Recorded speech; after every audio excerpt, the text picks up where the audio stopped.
Cytologique. Cytologique, c'est un ensemble de fiches de synthèse, de cartes et un jeu complet pour comprendre, apprendre et réviser la biologie cellulaire. La mitose. La mitose est un processus de division cellulaire. Elle permet de former deux cellules filles, génétiquement identiques, à leur cellule mère. La mitose est la dernière phase du cycle cellulaire. Ce cycle comprend 4 phases, G1, S, G2 et M, la mitose. Pendant la phase S du cycle cellulaire, l'ADN a été répliqué, recopié. Les chromosomes ont donc 2 chromatides reliés par leur centromère. Dans les cellules animales que nous prendrons comme exemple ici, le centrosome a également été dupliqué en phase S.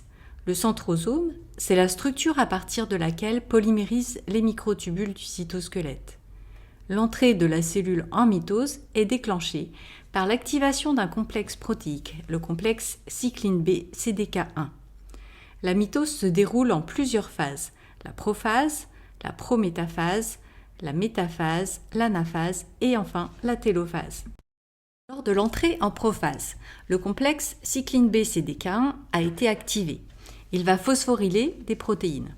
Parmi ces cibles, on va trouver des histones et des condensines qui vont se lier à l'ADN et provoquer sa condensation en chromosomes. Ces chromosomes seront visibles au microscope. Parmi les cibles de la cycline B CDK1, il y aura aussi la lamine, qui est un filament intermédiaire du cytosquelette qui forme un réseau sous la membrane nucléaire interne et maintient la structure du noyau. Lorsque la lamine est phosphorylée par le complexe cycline B CDK1, cela va provoquer la fragmentation de l'enveloppe nucléaire. On dit que le noyau disparaît. Le complexe cycline B CDK1 va également phosphoryler des protéines associées aux microtubules. Ceux-ci vont dépolymériser et se reformer à partir des 2 centrosomes qui ont répliqué pendant la phase S et qui migrent vers chacun des pôles de la cellule. Cela va permettre la formation du fuseau mitotique. Lors de la prométaphase, des complexes protéiques s'assemblent sur les centromères des chromosomes. On les appelle des kinétochores. Il y en a 2 par chromosome, un sur chaque chromatide. Les chromatides sont également reliées entre elles par des protéines qu'on appelle des coésines qui forment des anneaux. Les microtubules du fuseau vont venir se fixer sur les kinétochores des chromosomes. Chaque chromosome sera alors attaché par des microtubules venant de chaque pôle du fuseau.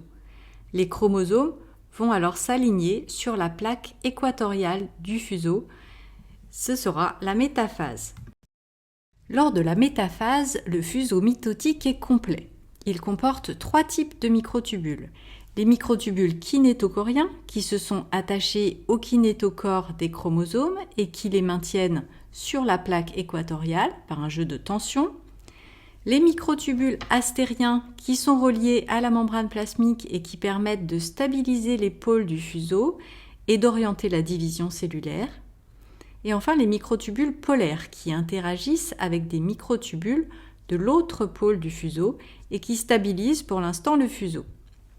Il existe à ce stade un point de contrôle du cycle cellulaire. La phase suivante, l'anaphase, ne pourra être déclenchée que si tous les chromosomes sont correctement alignés sur la plaque équatoriale et que chaque kinétochore est bien attaché à un microtubule venant des 2 pôles opposés du fuseau. Si tout est prêt, le complexe protéique APCC est activé. C'est l'anaphase. Il y aura activation d'une enzyme, la séparase, qui va cliver la coésine et permettre la séparation des 2 chromatides de chaque chromosome.